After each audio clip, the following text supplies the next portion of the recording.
Hoje a minha conversa é com Valdir Cimino, presidente e fundador da Associação Viva e Deixe Viver.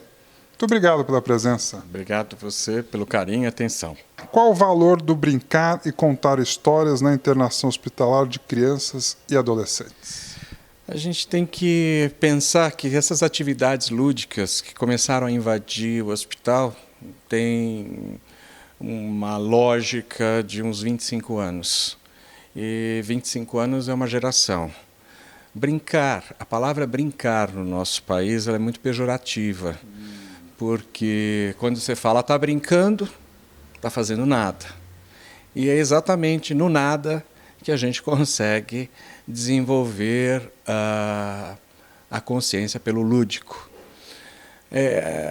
O mundo cresce, vira concreto, as grandes cidades, e as crianças perdem a possibilidade de brincar como no passado, a não ser as crianças que moram no interior, que ainda têm acesso à natureza, que têm acesso às brincadeiras dos avós.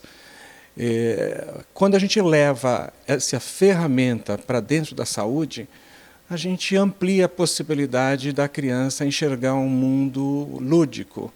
Então, a dor, o sofrimento, a angústia, com o brincar e a contação de história, abre um espaço para a criatividade, para a imaginação.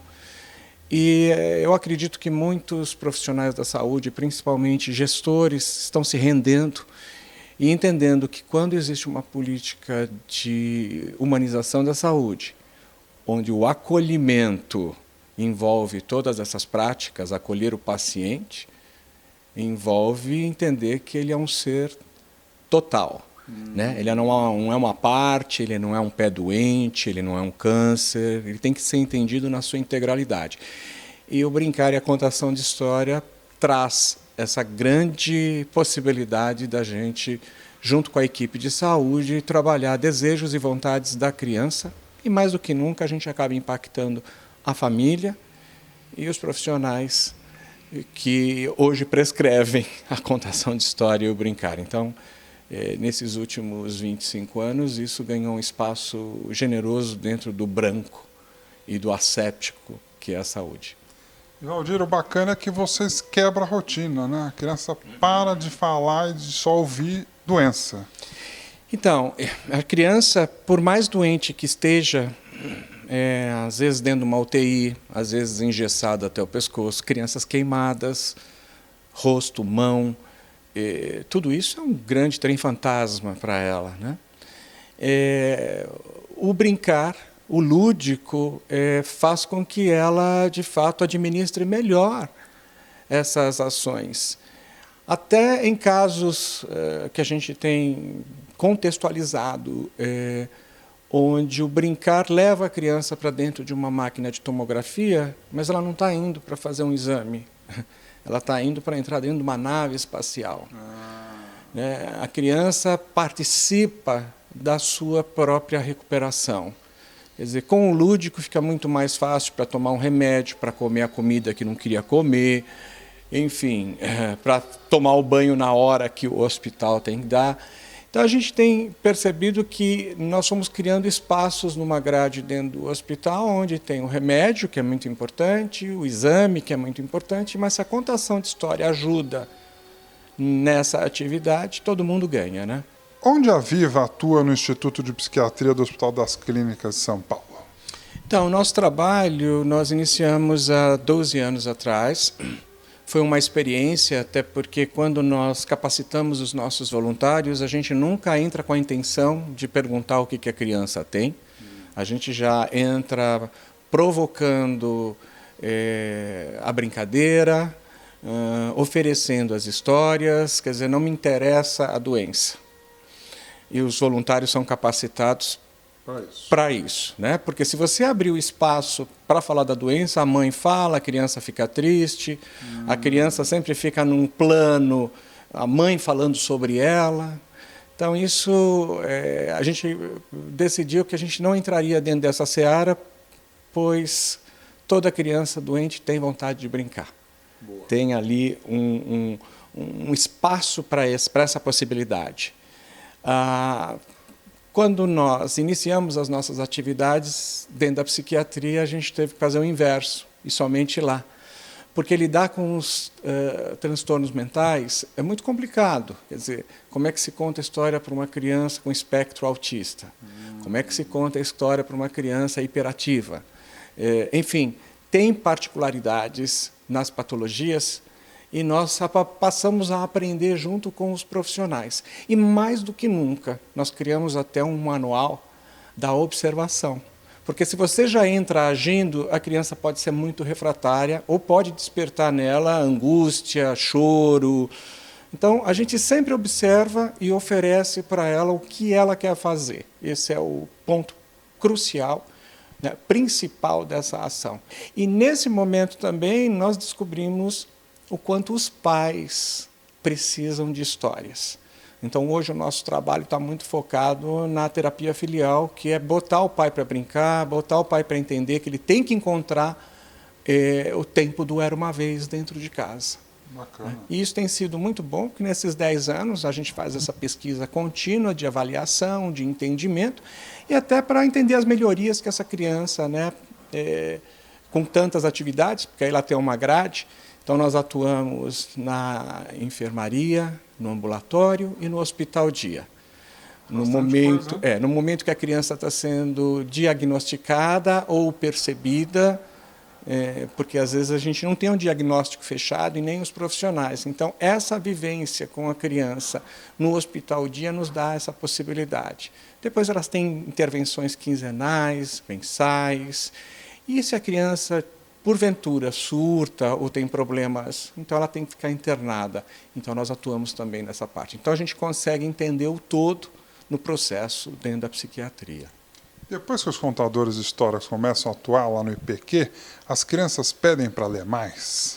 Elas pedem livros? Pedem para ficar com os livros? Na psiquiatria, a gente percebeu que o era uma vez, muitas vezes ele era quebrado, né? A gente não conseguia ler um livro inteiro. Ou pela rapidez, ou pelo desinteresse, ou porque tem muito texto. Então, elas traziam para a gente esse incômodo. Foi na psiquiatria que nós desenvolvemos um jogo de contar histórias, de construir histórias. Olha. Esse jogo, desde 2006, hoje ele está nas grandes lojas com o apoio da Matrix, na distribuição, com a editora Matrix. Então, esse jogo tem ajudado a gente a construir as histórias com as crianças. É muito interessante, quando a gente oferece a leitura, ela fala não, mas quando a gente fala, você não quer virar um autor de histórias? Vamos escrever uma história? Então, ela participa e esse jogo é desejado. A gente percebe que as crianças solicitam bastante. Quando você conta a história, constrói a história com ela, fica muito mais fácil, porque se naquela história apareceu um príncipe, uma princesa, se apareceu o hospital, enfim, a gente consegue levá-la para a literatura. Fala, olha, essa história aqui que você criou, ela é muito parecida com a história do livro X, do livro Y. Então, a gente vai mostrando. Então, nesses anos de experiência, a gente percebeu que o brincar é muito forte.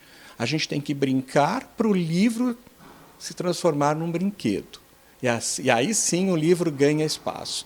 Então a gente tem conseguido levar as crianças, e principalmente na psiquiatria, diferentemente do Brasil, onde 62% das crianças que nós impactamos são crianças da primeira infância, na psiquiatria a gente está lidando com os adolescentes, a grande maioria. É o inverso. E você conscientizar ou trabalhar com adolescente, você tem que ter muita conversa primeiro, muito papo, né? Porque ele já não se considera uma criancinha. Então, ele quer construir, ele quer trabalhar temas que muitas vezes eles trazem para a gente para discussão, né? Quais são os resultados que você enxerga depois que os contadores de histórias começam a atuar? Então, nós desenvolvemos uma ferramenta que tem sido extremamente útil, não só para a Viva entender como é que a gente pode lidar melhor com os pacientes, mas também para o hospital, que é o diário eletrônico. Então, todo voluntário, depois que ele atua, ele já registra via celular ou via computador, ele põe lá, são 23 questões, abertas e fechadas. É engraçado porque os voluntários no início falavam, nossa, mas para que a gente precisa preencher tudo isso? Tanta pergunta. Isso faz parte da política de humanização da saúde.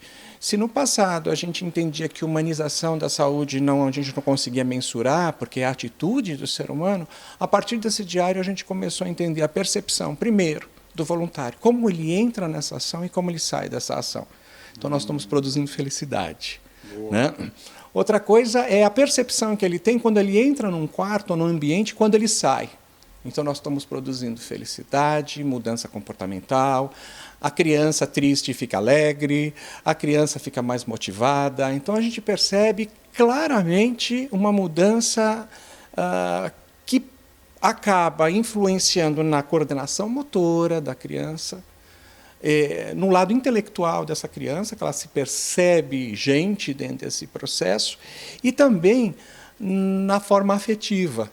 Né? Como eu falei, muitas vezes, algumas patologias dessa fazem com que a criança, muitas vezes, ignore a própria família.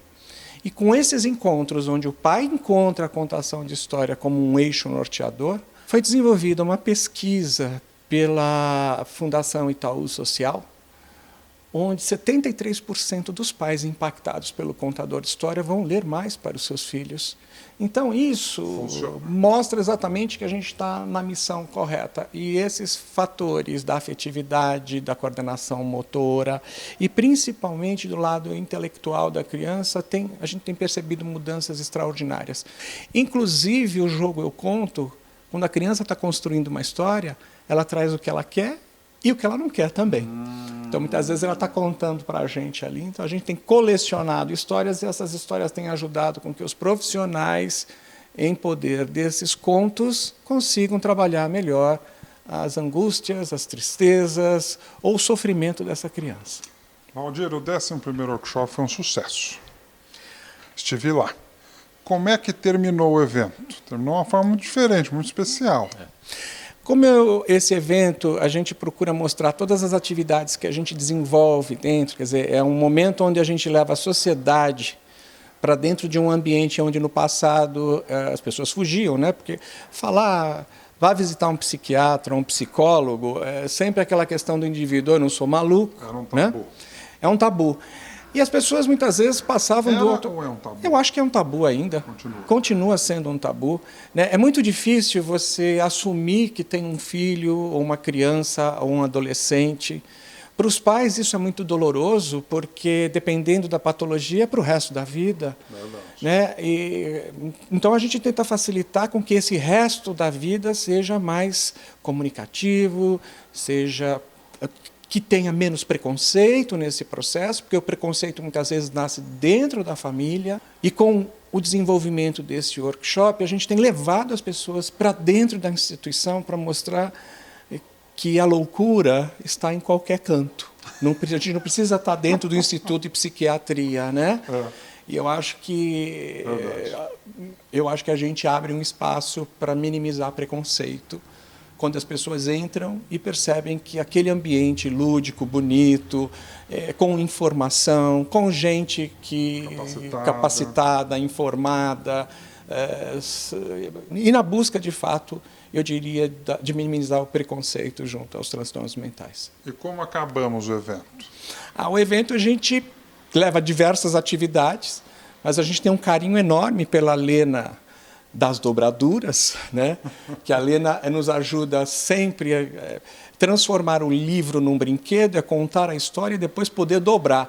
Mas a Lena também participa das danças circulares, né? Onde cada dança conta uma história, traz uma cultura, e a gente terminou com muita dança, botando todos os participantes para vivenciarem a dança, a música e a história. Uau! Fechou com chave de ouro, né? Eu acredito que sim. Quem estava lá gostou. Foi muito divertido mesmo. Muito obrigado, Valdir, pelas informações. Eu é que agradeço. Eu acho que a Viva vem cumprindo seu papel e sua missão, à risca, e dentro da psiquiatria a gente tem descoberto grandes possibilidades de transformação social.